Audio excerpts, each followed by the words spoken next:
Well, I do have to say that watching Freddy Krueger in not 3, not 4, not 5 or 6, but 7 different movies was my nightmare on Elm Street. I'm Aiden Mattis, and welcome back to the Lore Lodge.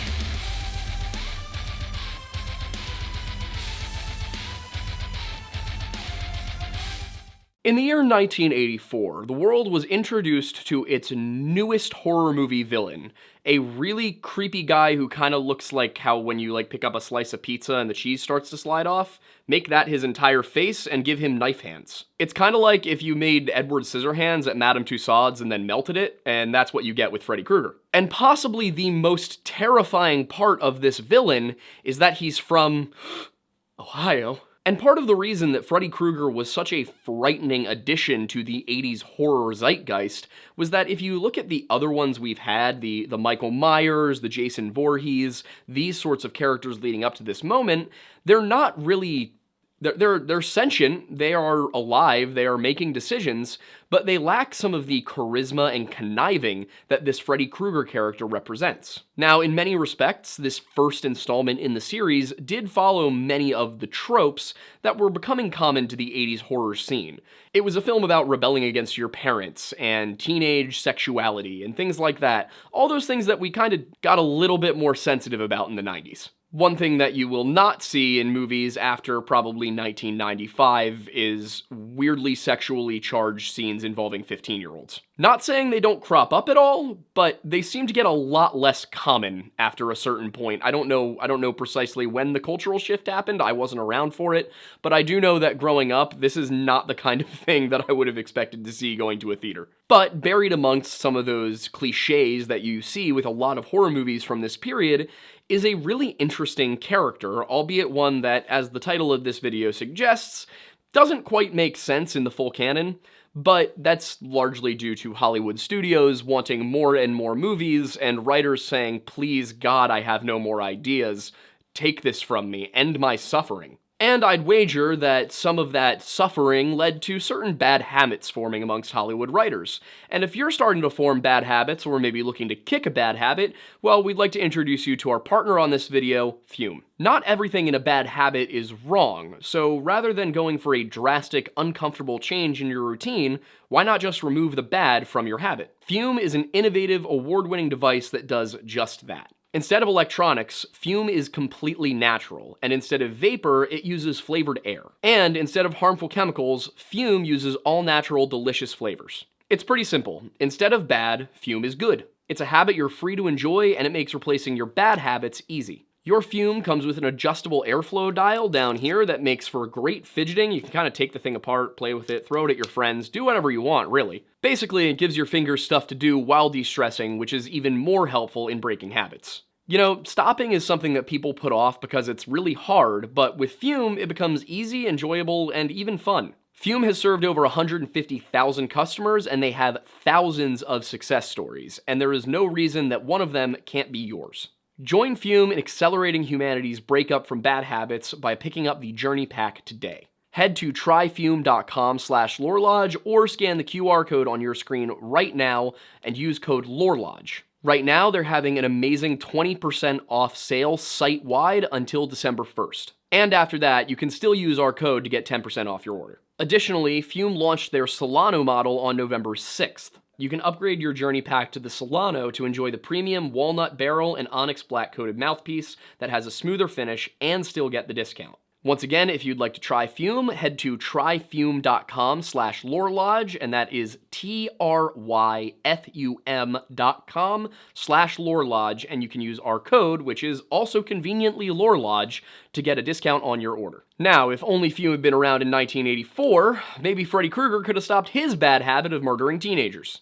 While I'm sure that a number of our viewers were introduced to Freddy Krueger at the time that the whole world was introduced to him, a lot of our viewers are younger millennials and Gen Z as well, who might not have had that experience. So I thought it was best to just open with the beginning, the first movie in the series, and talk about who this Freddy Krueger character was when he first appeared on the big screen. Wes Craven's horror classic, A Nightmare on Elm Street, opens with a dream sequence. A girl named Tina Gray, a 15-year-old student at the local high school, has a bad dream in which a horribly disfigured man with a gloved, razored hand comes after her. He doesn't quite get her, but he does manage to slash open her nightgown, and when she wakes up from this horrible dream, she looks down to see that her real nightgown, in our world, has been sliced open. Of course, she's screaming, and this is a horrible experience, and her mother rushes in, asks what's wrong, and it's clear that, oh, this was just a bad dream, but something's wrong here, something's different. Of course, her mother does what any mother would do the day after your daughter had a horrible nightmare which ended with her somehow having slashes on her gown make it into the real world. She leaves to go to Las Vegas. The 15-year-old Tina obviously does not love the idea of staying home alone after this experience, so she invites her friend Nancy Thompson over. And Nancy, wanting to spend some time with her boyfriend, invites him along, and his name's Glenn, and of course he's played by Johnny Depp. Now, Nancy and Glenn don't need a ton of excuses to go hang out without adults around for the night. That's just kind of what teenagers want to do all the time. But it's when Tina explains why she wants them there that they come to a dark realization. That is that Nancy and Glenn have also had nightmares about this figure, this weird dude in the fedora with the weird pizza face and the claws and all of that and his red striped sweater. The best time to wear a striped sweater is all the time. For the most part, their evening goes off without a hitch. They're hanging out, being teenagers, doing teenager things. And then Tina's boyfriend Rob shows up, and you know, we all know how this goes. They go upstairs, they explore the true meaning of friendship, and then they go to bed. Nancy and Glenn, however, being that this is an 80s movie, have to show a dichotomy. There has to be a juxtaposition to the normal 80s movie trope of the slutty girl dies first.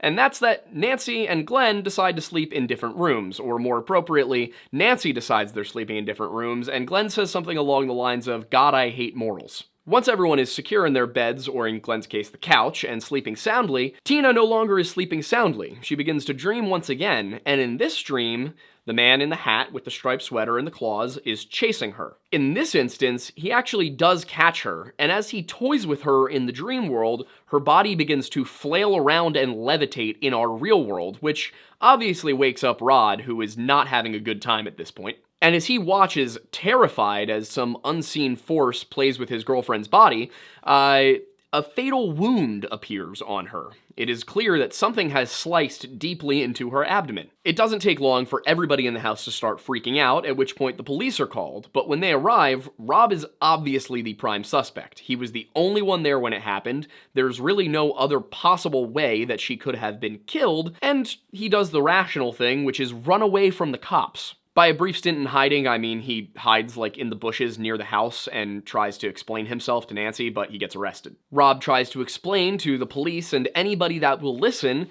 that he did not kill his girlfriend, Invisible Nightmare Man did. Now, we recently covered the case of Todd Geib, where it was very, very, very obvious what happened, and the police didn't believe anybody then, so I'm not entirely surprised by this. Nancy's dad, Don, who happens to be a cop and one of the ones involved in Rod's arrest, throws him in the slammer. The very next day, however, Nancy, who is exhausted and traumatized, is sitting in class and she falls asleep at her desk. She begins to dream, and in that dream, she's being chased by the scary deformed man with the razor glove through a boiler room. Unwilling to die in such a wretched place, she burns her arm on a pipe in the dream to wake herself up.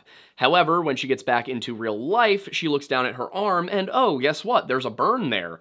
Turns out, what happens in your dreams happens in real life. Realizing that something abnormal has to be going on here, she decides that she's gonna head down to the police station and talk to Rod. And that's not super difficult because her dad's a police officer and she has pretty solid access at this point. Rod tells her everything that he saw, and it's at this point that Nancy begins putting the puzzle pieces together.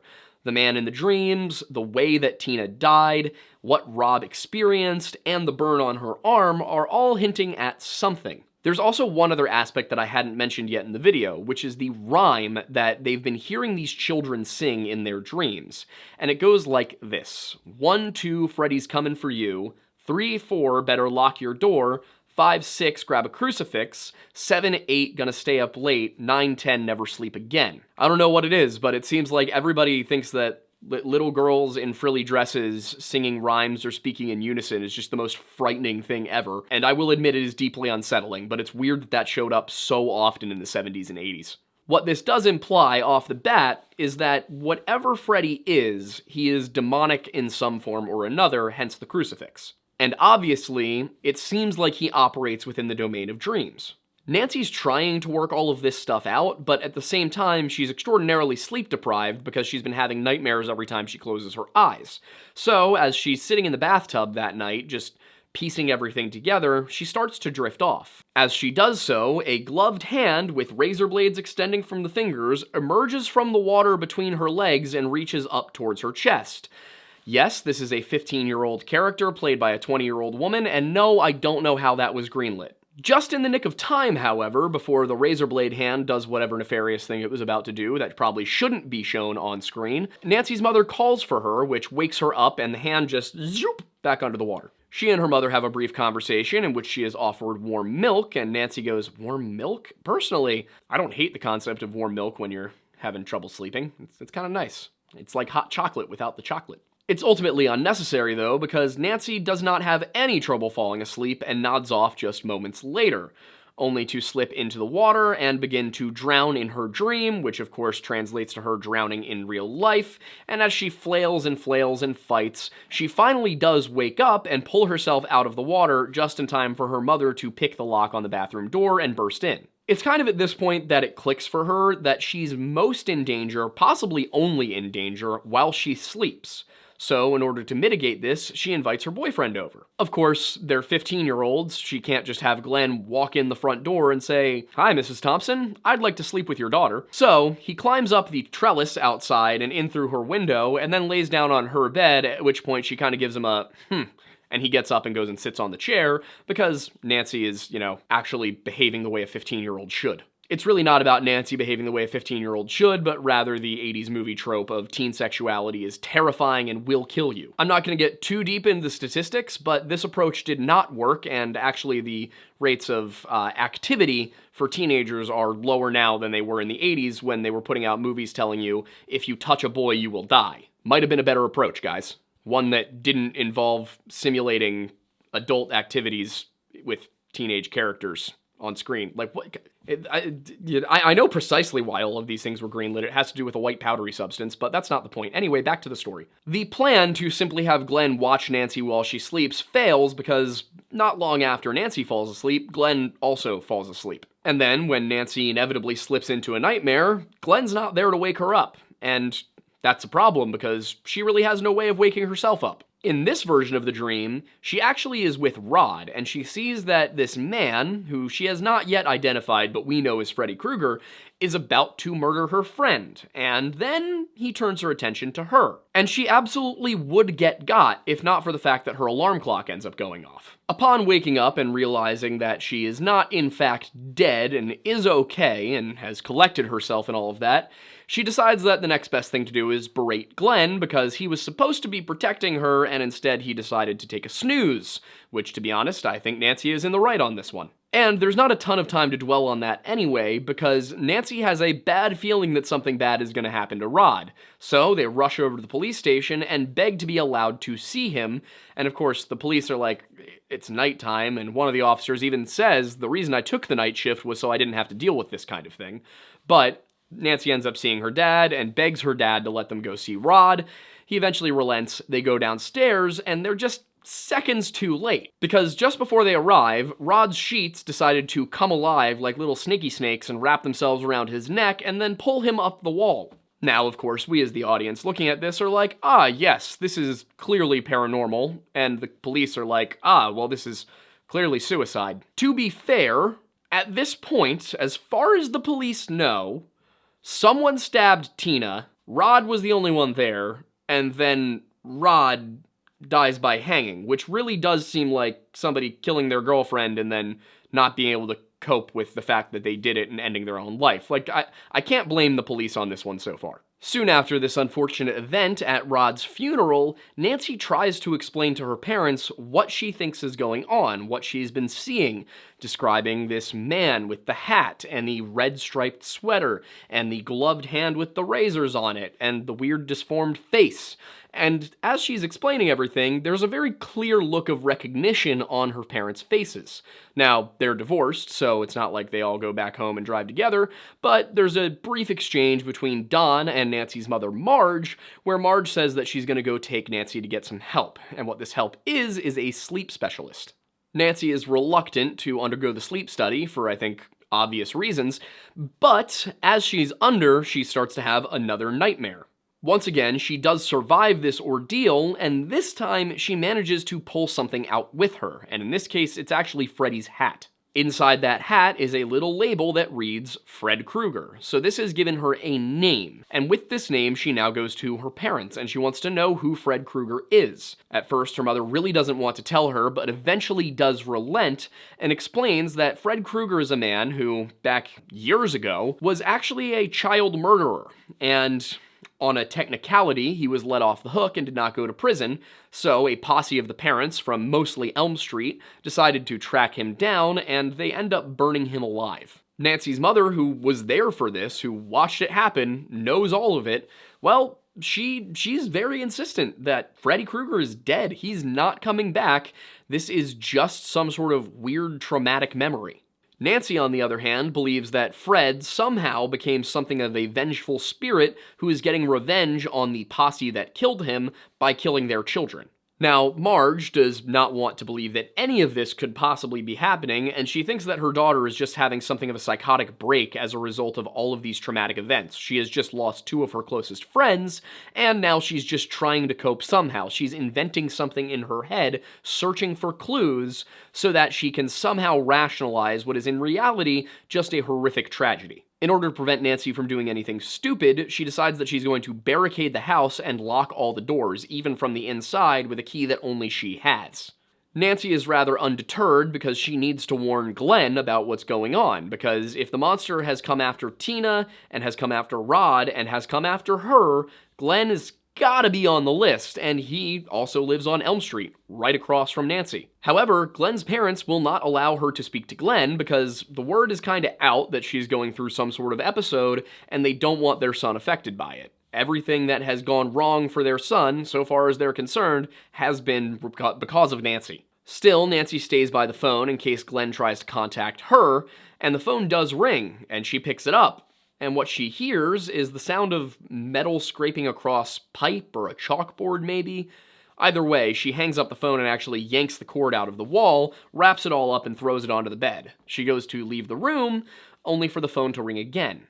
I'm about to say some words that our younger subscribers might not recognize. She picks up the phone receiver and holds it to her ear. Thing is, on the other end of the line, it's not Glenn, it's Freddy, and he says, "I'm your boyfriend now," at which point Nancy realizes that the bottom of the receiver has in fact turned into a mouth, and the tongue comes out and starts trying to lick her face. I think this is probably a good point in the video to say that in the original version of this script, Freddy Krueger's crime was different. Rather than being a serial child murderer, he was a serial child abuser, so to speak. Due to certain events that were going on in California at the time, the studio decided this might hit a little too close to home and be seen as them trying to profit off of an actual tragedy, an actual set of current events. So they changed it over from abuse to murder because that's better. So while that aspect of the story was changed, this seems like it was either a deliberate nod to what the original story was supposed to be,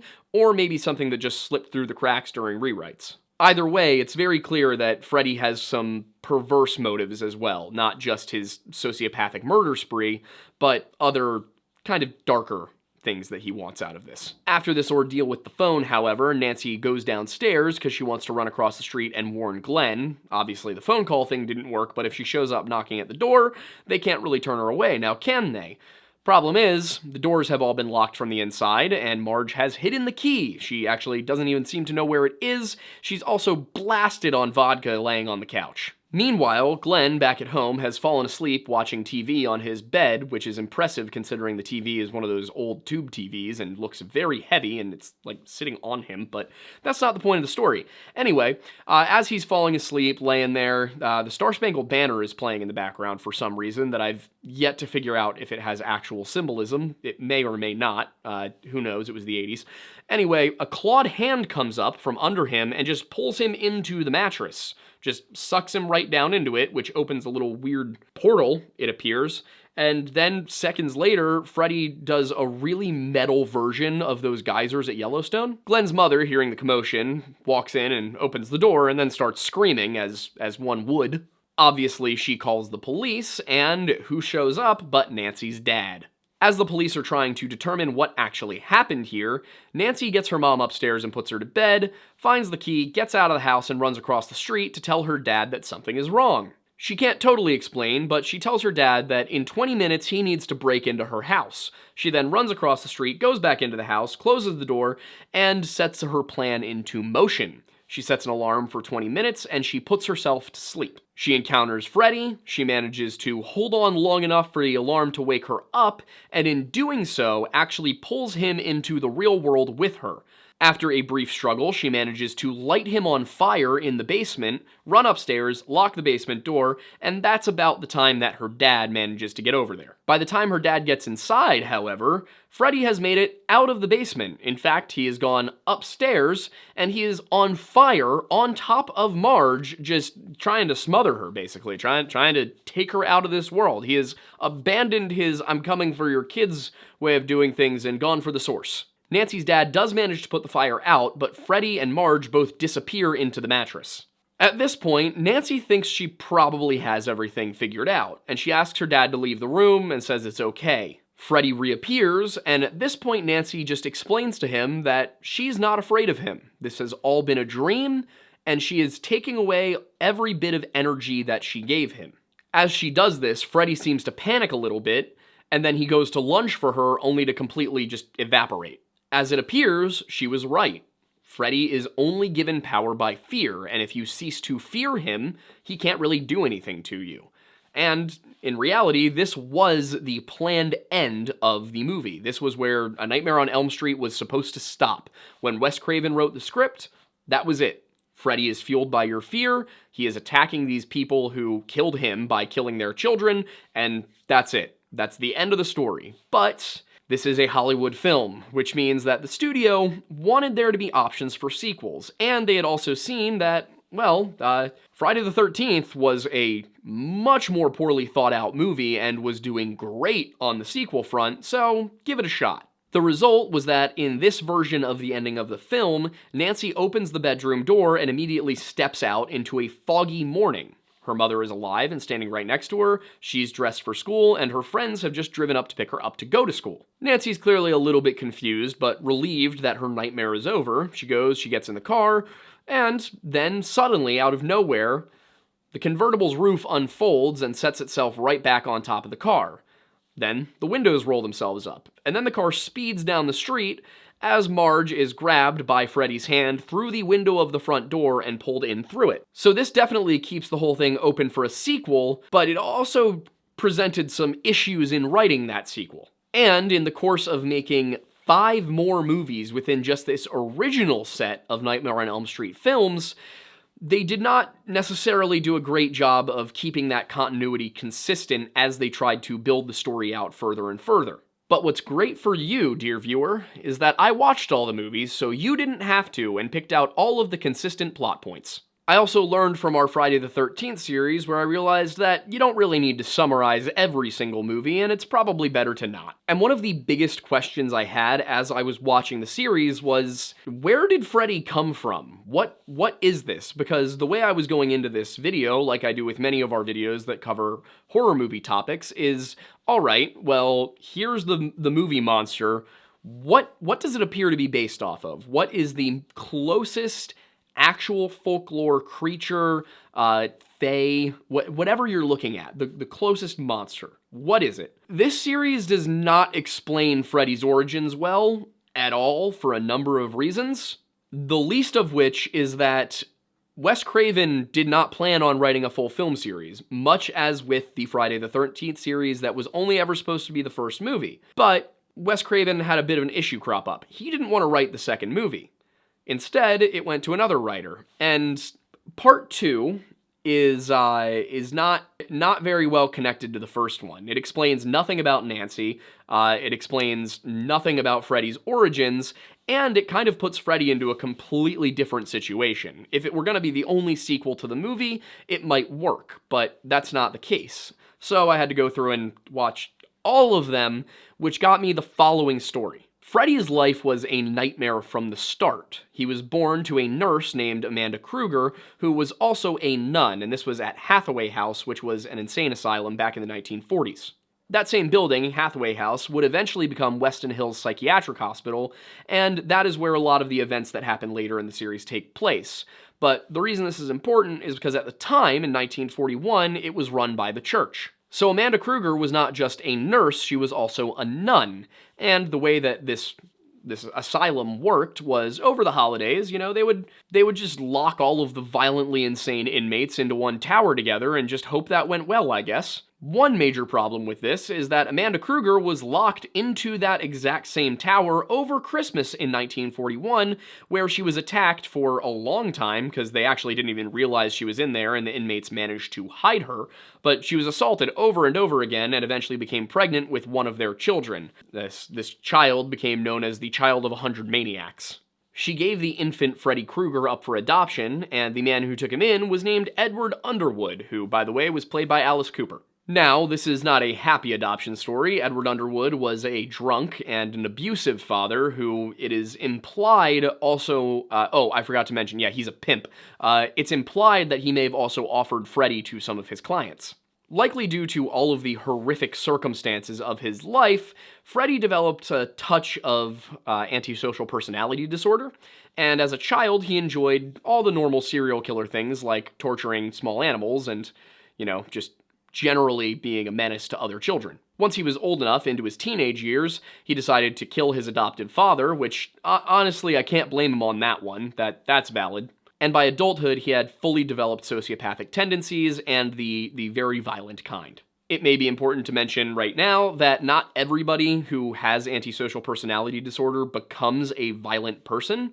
Many are perfectly capable of controlling it and regulating the way that they're supposed to feel about things. There's just a subset, a minority of people with this condition who end up not recognizing the difference between right and wrong, or even taking pleasure in doing things they know are wrong. Basically, that's to say the vast majority of people who are sociopaths are not Jeffrey Dahmer.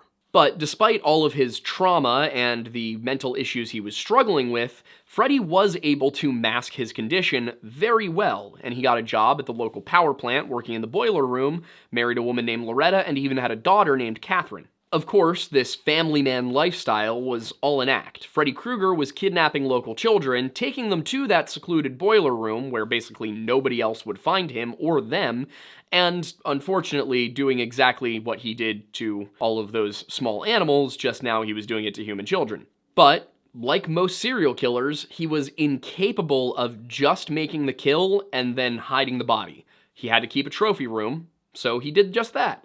And in this trophy room, he kept newspaper clippings about the murders. He kept some of his murder weapons, various versions of his bladed glove, things like that. All of this was kept locked away in a secret room in the basement.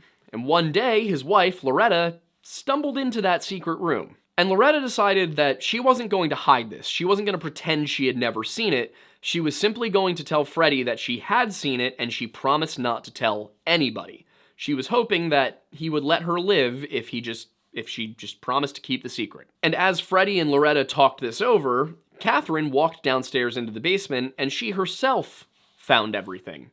Of course, she emerged to find that Freddy had decided that the best route to keeping this secret was killing the only other person who knew about the secret. And then Freddy recognized that, my daughter. My daughter knows the secret now too. And here's where the narcissism comes in, because that's the other problem here. Freddy is not just a sociopath, he's a narcissistic sociopath, which is likely the reason that he does not kill his daughter. If he was simply a completely pragmatic sociopath here, who has no emotions whatsoever, he would probably just off the little girl as well. But because she is a piece of him, he can't really allow himself to do that. It's not that he loves his daughter, it's that his daughter is an extension of himself and therefore must be allowed to survive. So Freddy tells her that this needs to be their little secret, and as most young children do, she eventually blabs. This leads to Freddy being arrested, his child being taken away from him, and him being put on trial. And it's pretty much an open and shut case. There's no way Freddy isn't the one responsible for this. But the American legal system does require that procedure be followed to the letter. And in this case, it wasn't. There was a misplaced signature on the warrant, and it's heavily implied that that misplaced signature was that of Nancy's father, Don Thompson. The clerical error allowed him to get off free without any conviction and no punishment, but of course, the parents of the town were not just going to let it slide. They knew what had happened, and they wanted justice. So they formed into a posse, they tracked him down to the boiler room, and once there, they poured gasoline in, and they lit it on fire, burning Freddy alive inside of the boiler room, hence his disfigurement, why he appears to be burned, why he's somehow uglier than Deadpool. And if you're thinking, oh, so Freddy Krueger is just a ghost who appears in people's dreams, well, my biggest hang-up here is I was kind of reading through this, and I'm like, ghosts don't really manipulate dreams. And you might be sitting here and going, Aiden, ghosts aren't real. Let me do my thing, man. Even if they're not real, there's lore. There's the lore lodge. I'm giving you the lore. Ghosts are typically represented in one of two primary ways. It is either the soul of a person who was not able to get to the afterlife and therefore roams about in this world, kind of between the afterlife and here, where they're kind of invisible, but through their energy, they can sort of interact with things. And then the other version is that somebody dies, and obviously their whole soul isn't left behind, but in some way a fragment is, some sort of shard. It's not really the person, it's just a bit of who they were, a memory of them that has been burned into reality. Freddy doesn't really quite fit with either of those. He has much more agency than the latter kind. He's not stuck in a loop, he's not repeating, and his glove has been destroyed at multiple occasions, so if it was the glove that was keeping him there, as it often is that there's some sort of artifact that ties the person to a certain place and therefore does not allow their soul to truly rest, well, his glove gets burned up multiple times, which should have handled the ghost issue off the bat. Also, I've yet to come across any sort of ghost in the sense that somebody has died and their spirit was left behind who manipulates people's dreams in this way. And in parts 1 and 2 of the Nightmare on Elm Street series, there's really no explanation for how Freddy came back or even why Freddy came back, because his body was burned. He should be gone. Part 3 does actually offer an explanation, which is that his body was hidden, it wasn't buried in hallowed ground, and therefore his soul is unable to rest, and the way that you need to get rid of Freddy Krueger is to bury him in hallowed ground. In Part 3, this is achieved by digging a grave and throwing his bones into it, and then pouring holy water into the grave, and throwing a crucifix in, and then burying him. Those steps of the holy water and the crucifix were necessary because they didn't find him and take his body to a cemetery. His body had been hidden in a vehicle scrapyard, and they decided to just bury it then and there, hence blessing the ground as they did it. But the problem there is that if Freddy's just a ghost, Freddy's gone. There's no way you can make Part 4 after Part 3, which Part 3 appears to be Wes Craven begging the studios to let this end. Problem was, Part 3 made a lot of money, so Part 4 was greenlit, and they needed a new reason that Freddy could come back. And that reason doesn't quite get revealed in Part 4. It's later on, but I was able to track it down. Right before Freddy died in that inferno, 3 dream demons came to him, and they offered him eternal life as this sort of spirit, this demonic entity who exists in the dream world. So they offered him immortality and the ability to manipulate people's dreams in exchange for him being their vessel to cause terror to humans here on Earth. This deal would of course allow him to seek revenge on the people who ended his earthly life, So he accepts it. He is as depraved as they come. That's what the Dream Demons wanted. They wanted to find the most depraved person on Earth, and who's really more depraved than Freddy Krueger when you think about everything I've told you in this video? Remember what his character did in the original version of the script. That's why he's the most evil person on Earth. Now, this whole incident with the child murdering and the parents tracking him down and the Dream Demon deal and all of that, that happened in 1968 when he was 26 or 27 years old. For reasons that I was not totally clear on, he waits 13 years to come back. Now, it could be because of the association of 13 being an unlucky number. It could be because Friday the 13th was also made by New Line Cinema, so maybe it was a callback there. But anyway, he comes back in 1981, and that's when he starts getting rid of people. That's when he starts to torment Nancy Thompson and Glenn and all of the rest of the children of Elm Street, and of course, by extension, their parents. But that origin story, in and of itself, isn't necessarily enough to grasp what Freddy is. We gotta look at what Freddy's capabilities are. The most important, the most iconic of Freddy's abilities is the fact that he can appear in your dreams, manipulate your dreams, and then anything he does to you in the dream happens to you in real life. It's not necessarily that he constructs a scenario and that predicts the future or manipulates time. No. If he stabs you in the dream, you will get the same wound in real life, even without anybody stabbing you in real life. And if you die in your dream, you die in real life. And I remember growing up and that being like a really common thing that people would say. I'm not sure if it came from this movie, but I really don't know that that's a psychological fact. I know that I've certainly had nightmares where I got very close to dying and then woke up, but I don't know if you could ever really prove that if you die in a dream, you die in real life, because you couldn't ask the person what happened in the dream because they're dead. But Freddy isn't just limited to dreams. He can also appear to people who are daydreaming, who are kind of in those beginning stages of sleep, sort of the way sleep paralysis works, where you don't enter sleep paralysis during REM sleep. You enter sleep paralysis very early in sleep or very late, so either as you're falling asleep or as you're waking up.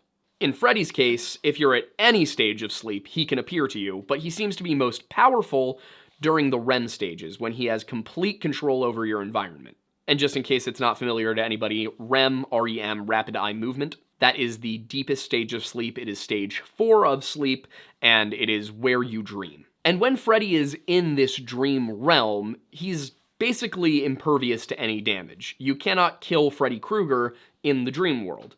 Even if you cut off his limbs, they immediately regenerate. And it also seems that he doesn't really feel pain. He just kind of is like, oh, okay, you've cut off my fingers, well, now they're back.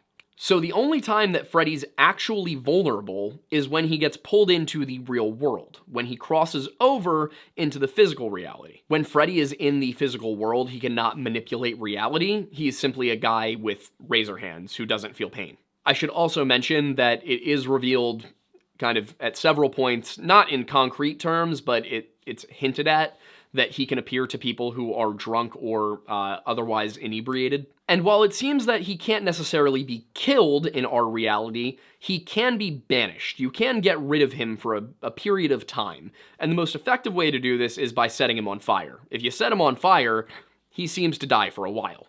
This, of course, is probably related back to the way in which he died, which was, of course, being burned alive in the boiler room. And what's most terrifying about Freddy really isn't the fact that he kills people with a razor hand or that he manipulates people's dreams, but rather that he's one of the most intelligent horror movie monsters out there. He will use environments that people are familiar with, so they don't even necessarily realize that they've fallen asleep. If you were out at the park sitting on a bench, just listening to music or something like that, then Freddy wouldn't put you into the boiler room. He wouldn't put you into the school auditorium without any pants on. Freddy will put you right in the same park you just fell asleep in. And Freddy won't appear to you as Freddy Krueger. He'll just wait for you to let your guard down, and then suddenly he'll come after you. So he likes to play with the lines between reality and the dream world. As a result, victims often don't realize what's going on until it is too late. The third movie in the series, which is Dream Warriors, that one shows us that people who are lucid dreaming, who are aware that they're in a dream world and can kind of take command of the situation, are better equipped to fight back, but they still really can't hurt him. Freddy is just stronger and better at manipulating the dream world than they are. So you might be able to slow the guy down, but you're not going to be able to stop him. It also seems that Freddy is capable of reanimating his own skeleton in the real world, but he has to leave the dream world to do it and actually take physical control of his remains. It's a little silly. It's actually a lot silly. But like I said, the third movie really seems like Wes Craven was trying to put an end to the series, because we get that information that he can be killed if you bury him in hollowed ground. He can be fought in real life because his skeleton will fight you in real life. And of course, there's the way that he gets his power. That is finally made clear in this movie. In the first one, it was, oh, well, he gets his power from fear. If you're not afraid of him, he can't hurt you. Well, that wouldn't have worked with the third movie's premise, so they had to change it up. In this case, it's not fear. It's the souls of his victims that he absorbs them, and the absorbed souls are what give him power. And one other sort of one-off power that he seems to have is that while he can't create clones of himself, if you're in a room with mirrors, he can have the mirror versions of himself act independently. For example, in one scene in Dream Warriors, all of the main characters are in a hallway filled with mirrors, and Freddy's reflections reach out of each mirror and start grabbing people. However, it seems that these mirror image versions can only reach through from the mirror dimension and grab people. They cannot actually emerge. But like I said, the reason that Freddy's story kept going isn't that his story was finished. It was that his story was still making New Line Cinema money. So, because New Line kept ordering more movies, Wes Craven had to keep inventing more and more ways for Freddy Krueger to come back, or he had to tell other people to invent new ways, because at a certain point, it does seem like he kind of gave up.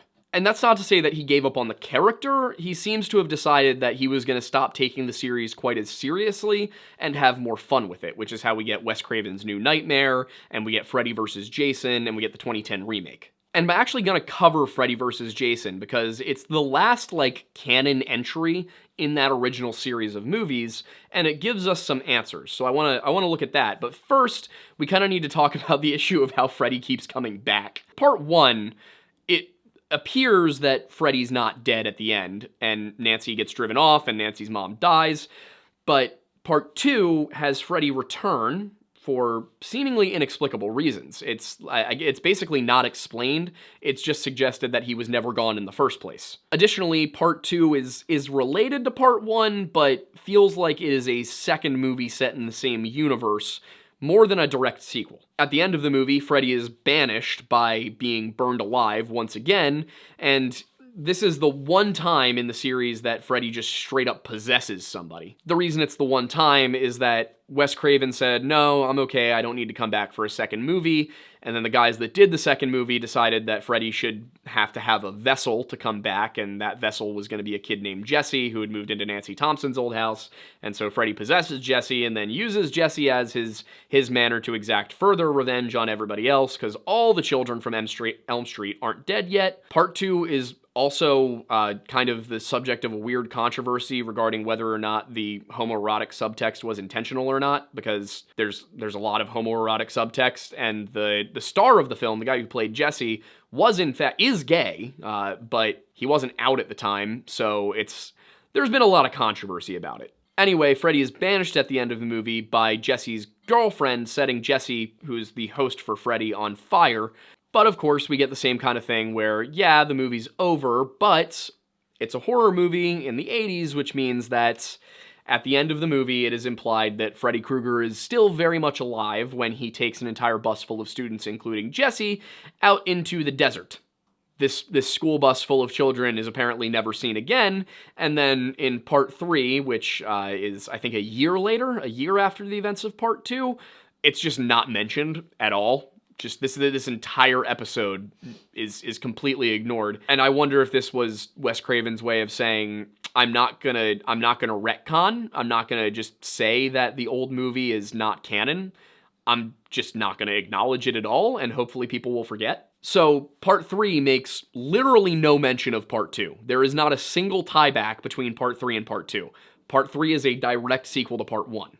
And as I said, at the end of Part 3, Freddy is killed by throwing his remains into a hastily dug grave, which is then doused in holy water, blessed with a crucifix, and covered back up. Part 4 needed a way to pick this up, so they had it be that they're actually, Freddy doesn't necessarily die, he just had his power diminished, and Freddy can still come back. In this case, the way Freddy comes back is that the remaining Dream Warriors, the 3 survivors, well, they realize that if they keep dreaming together, if they keep encountering each other in the dream world, well, they might bring Freddy back accidentally, which is precisely what happens. The way this is shown is that one of the Dream Warriors, Kincaid, falls asleep and wakes up in Freddy's dream world, where Freddy has impersonated his dog. The dog then leads him through the scrapyard where Freddy was buried, pees on the spot where he was buried, which splits open the ground and allows Freddy to rise from the grave and kill Kincaid. And the rest of the series just kind of continues like that. That's why I decided that I was going to distill down Freddy's origin story in its own thing, rather than trying to tell you each nugget as it comes along in the chronology. Freddy's original end then comes in the 6th part of the series, which is Freddy's Dead, the Final Nightmare. If that rings any bells because it sounds almost exactly like Jason Goes to Hell, the Final Friday, well, yeah. In that film, Maggie, a psychiatrist, is the lead character. She is the main heroine, and as it turns out, she is in fact Catherine Krueger, because obviously when Freddy Krueger did everything he did, his child was taken away, she was adopted, she was renamed because they didn't want her to have any connection going back to all of this, and Freddy essentially torments her throughout the film. It's unclear if he's trying to get her to be like him or what. It's unclear exactly what his motives are, I'll be honest with you. I kind of checked out during that one because I had everything I needed. And it wasn't even so much that I was like, I don't need to watch this movie. It's that I knew that was the original ending, but Freddy vs. Jason is also canon. So it doesn't really matter how he was killed in part 6, because it clearly didn't kill him. So in Freddy vs. Jason, we get a whole new treat of a story. As I said, it follows the canon of the original series. We open up with a backstory for Freddy. He tells us all of these details, cleans up the narrative a little bit, and we also, of course, get Jason Voorhees. Actually, you know what? Nope, I should explain the series of Freddy's deaths, or at least a couple of them, because in part 4, he's only able to be killed after all of the souls he is wrapped inside of himself are released. But then, of course, he comes back in part 5 by slipping into the mind of Alice, the now heroine. Obviously, you can't have a consistent heroine through all 6 of these movies. This one is Alice now. It just kind of keeps replacing the final girl trope. But he comes back in part 5 by getting into the mind of Alice's unborn son. And then in part 6, he is killed after his own daughter stabs him with his glove and hangs him from the ceiling and then throws a pipe bomb into his chest. Of course, this only destroys the physical Freddy, because in Freddy vs. Jason, he sure does come back, but it's kind of cool. I like how they did this one. The movie's horribly written, but I like how they did the concept, which is that Freddy is still alive in the dream world. He keeps getting resurrected, he keeps coming back, even though the dream demons did exit from him in episode 6, it's just, okay, anyway. He's come back, and he thrives on fear. We've kind of abandoned the Souls angle. We've gone back to the original version where Freddy is fueled by fear. What makes the movie interesting is that it's now been several years. It came out in 2003, but we know that there's been no real Freddy Krueger incident for at least 4 years in Springwood, Ohio. And the reason there's been no incidents is that nobody's afraid of Freddy. But how could you not be afraid of Freddy? Freddy is terrifying. He can enter your dreams and kill you as you sleep. That's horrifying, and so many people in this town knew it happened, so they did something a little Orwellian and a little, really honestly, just horrifying, which was that anybody who remembered Freddy, anybody who had a dream involving Freddy, any of this, they would take that person, and of course this was all children. The adults who remembered, they could control their emotions. They didn't need to be afraid of Freddy because they knew what Freddy was. The kids, on the other hand, it was a lot harder to explain to them, and rather than raising your kids with the fear of a dream demon, they decided that, oh, you know what, anybody who does dream about Freddy Krueger, we're just going to send them to Weston Hills Psychiatric and dope them up with dream-suppressing drugs and keep them quarantined away from everybody else indefinitely. Really begs the question of who is the real monster in Freddy vs. Jason. The answer is Freddy. It is Freddy. Like, he's still the worst, but in sort of a weird sense, I don't think Jason's the second worst. I think it goes Freddy, the psych ward, Jason. And speaking of Jason, there's an exposition for him too, which is that Freddy, knowing that he needs a vessel, he needs somebody to go and commit murders, that will be pinned on him, so that the fear of him will propagate once again, and he can re-enter the physical world, he can start to wreak havoc yet again. He needs somebody else to commit some murders. Just a few. Just enough to get people to think, oh god, Freddy Krueger's back. So Freddy, who still has power in the dream realm, enters the perpetual dream state of Jason Voorhees. And there, he takes on the visage of Jason Voorhees' mother, Pamela, and tells him that the kids on Elm Street have been very, very bad and they need to be punished. And Mommy needs him to go kill the Elm Street kids. And the reason that he chooses Jason is that, in this version of things, Jason can never truly be killed, and this is shown to us as Jason's mostly decaying corpse with a still beating heart. Jason has never been the most intelligent or thoughtful or really even remotely logical of movie villains, so he does as he's told, and he goes to Elm Street, and he goes to the old Thompson house where Laurie and her friends are hanging out. Laurie's mother died several years ago, and she was told that it was a car accident, but her then-boyfriend Will claims that he saw her dad kill her mom. There's a conversation Laurie has with her friend Kia where it's revealed that Will just dropped off the face of the earth several years ago. Nobody's heard from him since. When they were 14, they were as close as could be, it was true love, and then without a word, he just vanished. So Kia and Gib, Laurie's two female friends, decided that they were going to invite over a guy for her. So Gibbs' boyfriend Trey comes over and brings his friend Blake. Laurie's dad is out of town, he's not home, so this is also just a way for her to be safe at her own home, is to have a couple of her friends there. And this is a pretty typical horror movie. Gib and Trey go upstairs while Kia, Laurie, and Blake all stay downstairs, and basically Kia and Laurie are arguing about Blake because Kia's like, no boy's good enough for you, and Laurie's like, he's not Will. So far as I can tell, Blake seems to be a perfectly fine young man, just Laurie's really hung up on Will and Kia's very pushy.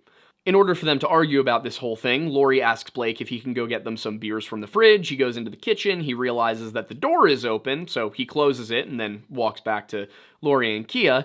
Meanwhile, upstairs, Gib and Trey are swinging to the rhythm of love, and after finishing that, Gib goes to get in the shower. While she's in the shower, Jason pops out. He decides that there's just not nearly enough machete-shaped holes in Trey's body and decides to give him a few, and then says, you know what? This bed is entirely too flat. I'm going to make it go like this. Somehow, Gib, while in the shower, does not hear this, but does get... Also, by the way, the names they chose for these characters, Gib and Kia, are two of the weirdest names I've ever heard for girls. But that's not the point. It just makes me think of Gibby from iCarly. It made me think of Gibbs from Pirates of the Caribbean. Or Gibbs from NCIS. Oh, yeah. Yeah, just pop them all on screen. Might as well. And put Mel Gibson on there, too. Why not? And put a Les Paul up. Quick question for the audience. Which Gib is your favorite? Let us know in the comments. But Gib is obviously distraught at this sight, which I will say Trey is portrayed as being an extraordinarily emotionally abusive person, so I don't totally get why she's so upset, but anyway.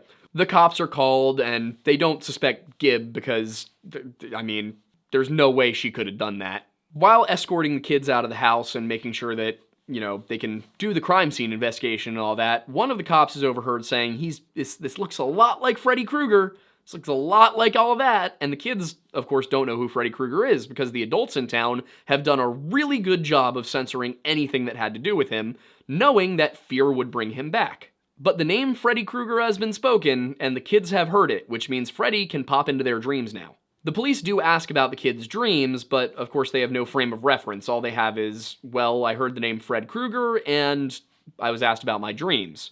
They connect the dots pretty quickly. He first appears to Laurie at the police station as she's taking a nap in between police interviews. He doesn't really do anything to her, he just scares her, and she sees the kids singing the little Freddy Krueger theme song they do.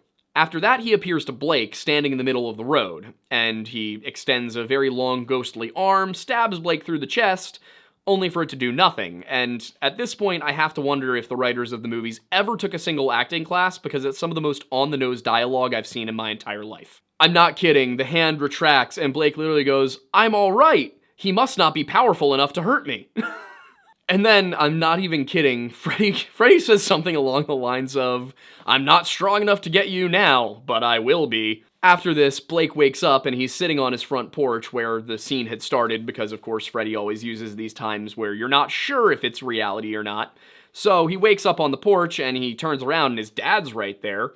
And earlier in the scene, he and his dad had an argument because his dad was basically like, "Were you over there drinking?" And Blake goes, "Dad, my friend just died. Please leave me alone." And his dad goes, "You better watch yourself, boy," and walks inside. So as we can see, there's a bit of conflict going on here. But the nice thing is that when Blake wakes up and his dad's just sitting there on the bench right next to him, Jason Voorhees solves this conflict for us by removing his father's head. But because taking a father from a man so young is really a cruel thing to do, he reunites them immediately. At this point in the story, it's revealed that one of those people who was locked away in Weston Hill Psychiatric and put on the dream suppressant drug Hypnosil is Laurie's ex-boyfriend Will, the one who claimed that he saw Laurie's father kill Laurie's mother, and who clearly had some sort of Freddy Krueger incident that landed him in Weston Hills.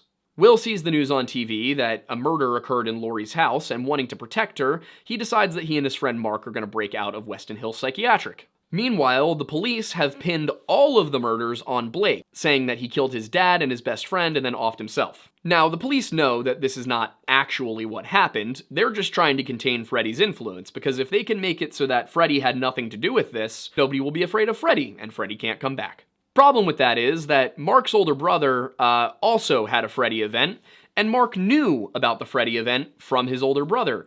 So, when Mark and Will get to the school, Mark goes to warn Laurie, and tells everybody present all about Freddy Krueger.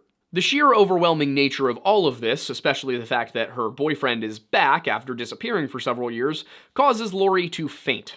This and the crowd that have gathered draw the principal into the mix, which causes Will and Mark to flee. But they're not done. They go to the town library because they're going to try and figure out what really happened here, only to find that everything has been censored. There is no mention of Freddy Krueger in any of the records. There's also no obituaries for his victims. It seems that just anything that had to do with him has been wiped from the town's memory. But Mark realizes, as he's going over everything with Will, that by telling everybody about Freddy, trying to warn them, Mark has in reality given Freddy all the power he needs to come back. And it only gets worse because at a party in a cornfield later that night, the whole rumor has spread. Now everybody is talking about Freddy Krueger. Also at the party, Gib, who is really hammered, just passes out in the cornfield, which puts her into Freddy's dream world, and Freddy's kind of toying with her a little bit. He's taken his time with this because this is the first time he's actually been able to harm someone. Jason Voorhees is the one who killed everybody up to this point.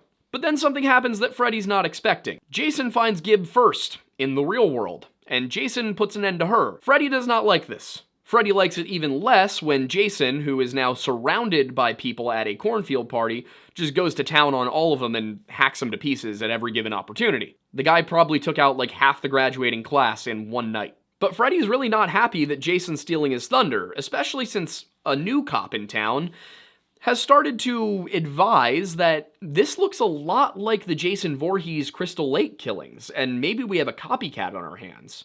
So Freddy absolutely can't have it getting out that Jason Voorhees is really doing all of this. He needs to be the one to really make a statement, and he does that by targeting Mark, because Mark falls asleep, Freddy goes to him, he obviously, causes him some problems, and then he burns the phrase Freddy's back into Mark's back. I do believe this has to have been some sort of double entendre joke that it's Freddy's back and it's Freddy's back. It has to be. And that's why I'm confused. Is like, that's good. That's good writing. Did they have one time in the entire film where they were like, ah, yes, we have a good idea?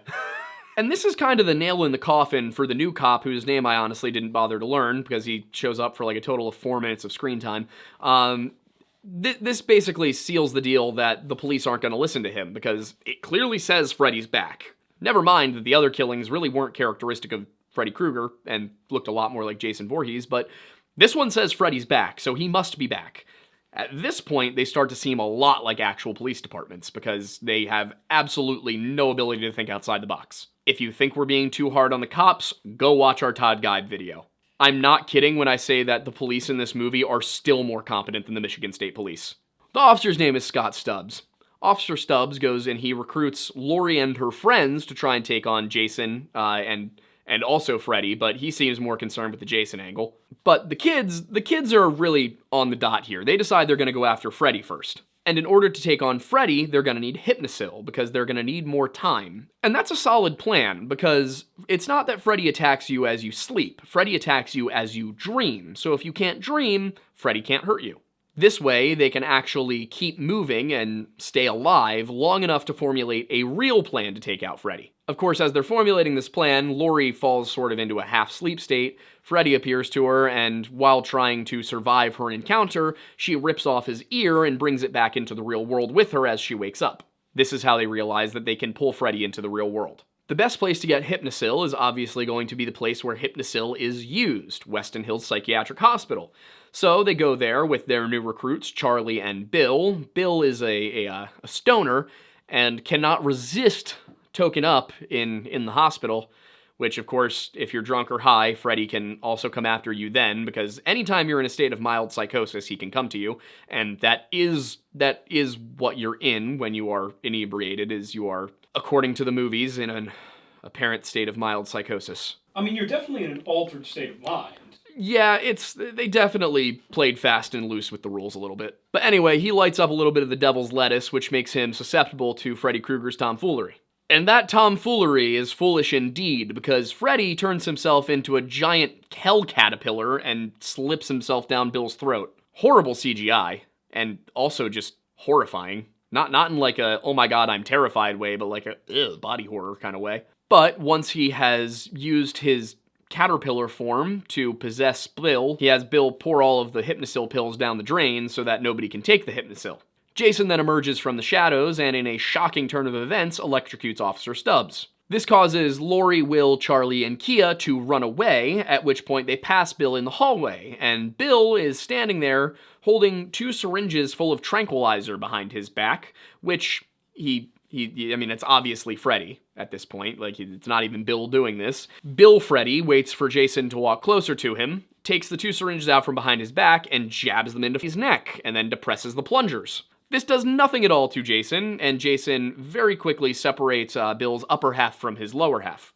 Turns our buddy into a 2-for-1 special. It's at this point that Charlie decides to use the GAT. The combined force of 2 entire syringes of tranquilizer, as well as what appears to be 9mm, does knock Jason unconscious. And with Jason unconscious, Freddy can slip into his dreams again. And what Freddy does is have a little bit of a showdown with Jason that shows that they're pretty evenly matched physically, but then a water pipe bursts, and Jason seems like he's afraid to cross through the stream of water to get at Freddy. So Freddy creates a circle of flowing water around Jason. Now, I will point out that according to the Friday the 13th series, Jason has absolutely no fear of water whatsoever. This idea that Jason is scared of water seems to have been invented purely for this movie. But once Jason has been trapped in this circle of running water, in his dream state, he reverts to a child version of himself, who is clearly deformed and not having a good time. So Freddy decides that he's going to take this opportunity while he's got Jason in a subdued state to poke around in his mind, and I mean that literally. He takes one of the razor claws and performs some impromptu temporal lobe surgery. But back in the real world, the kids have hatched one hell of a Scooby-Doo plan, and I say that because they're literally in a knockoff Mystery Machine driving towards New Jersey. They have a tranquilized Jason Voorhees in the back seat. Well, not the back seat, the cargo area of the van, and Laurie's laying right next to him. And all this time, by the way, there's dream warfare going on, but Laurie goes to sleep, she sets an alarm on her watch so that she can wake up, and she goes into Dream World, where she sees the actual event of Jason Voorhees drowning and how it all actually went down. She also sees that Freddy is actively toying with Jason. The plan, as it turns out, is to take tranquilized Jason Voorhees all the way from Springwood, Ohio, to Camp Crystal Lake, New Jersey, where they will have Laurie pull Freddy out of Dream World so that Jason can wake up and kill Freddy. The hope, of course, is that since Jason will already be back home at Camp Crystal Lake, he will feel no need to return to Springwood, Ohio. As Laurie and Freddy are struggling with one another in this dream world version of Jason's initial drowning incident, the van veers off the road and Jason is launched from the vehicle, which does wake him up and pull him out of the dream. On the other hand, it does not wake Laurie up, and she continues to have this nightmare with Freddy. A nightmare on Elm Street. Except it's actually a nightmare somewhere in New Jersey, which is really just any time you're in New Jersey. But as Freddy toys with Laurie in the dream world, her friends manage to get her to one of the cabins where they lay her down, and as that's all going on, Jason bursts into the room. After entering the room, Jason does what Jason does best, which is try and murder a whole bunch of teenagers with a machete, but a fire breaks out, and that fire spreads throughout the room, and an unconscious Laurie ends up rolling her arm over it. The burning wakes her up from the dream, and with Freddy still on top of her grabbing her, it pulls him back with her. The moment Jason sees Freddy, it's like tunnel vision. He doesn't seem to care at all about the teenagers anymore. He's killing Freddy. And in the real world, with Freddy caught off guard, it's not even a contest. Jason absolutely manhandles the guy, just drags him all over the building, then throws him like 30 yards into another roof. During the events of this, Charlie was injured because he was thrown into a wall and impaled by something, and so Kia helps Charlie get to a tree, where Charlie says, "Kia, no, go on without me, I'll be fine," and bleeds out like 30 seconds later. Kia goes and finds Will and Laurie, who have retreated to the docks, and she tells them to run while she stalls. And she stands there and she tells Freddy how unafraid of him she is, and how he's just such a wimp. He's probably compensating for his small Vienna sausage. And Freddy, of course, knows that she's terrified and is not bothered. Also, Freddy's in the real world now. He doesn't need fear. He just needs his glove hand. So he just kind of stands there and watches, and then he kind of gives her a little like, "Hey, behind you," at which point Jason just delivers a home run swing with his machete and knocks her into a tree. After this, Freddy and Jason hack at each other for a while in a rather comical manner, to be honest, but it's clear that Freddy's too fast for Jason, and Jason's too tough for Freddy. But the two do manage to cripple each other as they fight their way towards the docks, at which point Laurie and Will manage to coat the dock in gasoline and then light some propane tanks on fire, causing a massive inferno explosion, which absolutely does engulf both the monster men. As far as anybody can tell, based on the scenery, it appears they have been blown to smithereens, but this is Freddy Krueger and Jason Voorhees, so neither of them appears even remotely damaged. And then, with his dying breath, Will and Laurie are basically just completely, they've just given up at this point. There's nothing they can do. Freddy's approaching them, and Freddy has Jason's machete. It's over, right? No. Jason has a mild moment of redemption where he takes Freddy's arm that he cut off during the fight and stabs Freddy through the chest with his own bladed glove. And then after doing this, Jason's body falls lifeless into the water. Freddy appears to be paralyzed by everything that has happened, so Laurie picks up the machete and reenacts George Washington chopping down his father's cherry tree, just on Freddy Krueger's neck. And with that, the two surviving kids just kind of walk off into the night, assuming everything's okay. But in typical horror movie fashion, the very next morning, Jason Voorhees emerges from the water, carrying the head of Freddy Krueger, which looks to the side and then winks. So I wanted to finish this video with Freddy Krueger is kind of a new take on the something. But it seems like with every movie, the nature of Freddy Krueger changed. He begins as something that appears to be really sort of a normal ghost, maybe. And then it's more of a demonic entity, and then he's somehow immortal even after having his head chopped off. There's no consistent set of characteristics to Freddy Krueger, but what we can say for certain is what he is not, because at some point or another, every single aspect of Freddy Krueger is either burned or buried in hallowed ground. Freddy Krueger cannot be a ghost for that reason. The way ghost lore works is that if you put their body to rest in hallowed ground, or you burn whatever it is that is tying them to this plane of reality, they're gone, they're done. But Freddy also started as a human, so he can't be a demonic entity.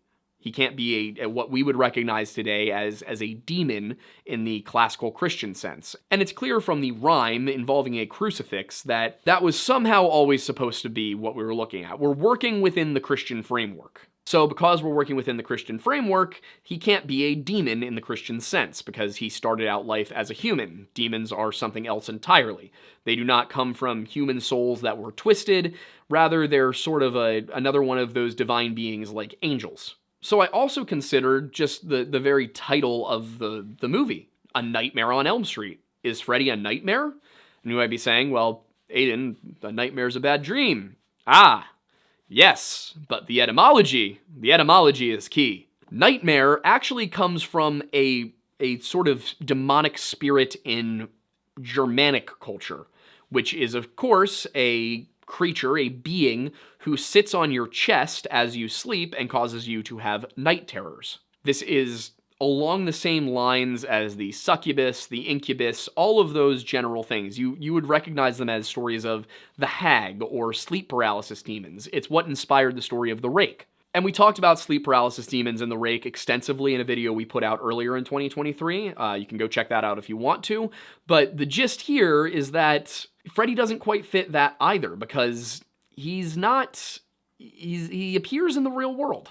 And he has real-world powers. He's not just dangerous while he's asleep, or while you're asleep. So Freddy's not technically a mare because his MO doesn't fit. He doesn't sit on your chest and cause you to have night terrors and then suffocate you. He's also not a ghost because his body has been burned and buried in hallowed ground, and he can't be a demon because he was human originally. The term that actually fits best for Freddy Krueger, and some of you might get mad at me, is a witch. Really? Mm-hmm. Freddy Krueger is most accurately described as a witch because in life he committed a series of acts that could be seen as in service to demonic entities. He then made a deal with demonic entities in order to receive power from them, and in doing so, managed to become immortal and gain the power to mess with people's dreams.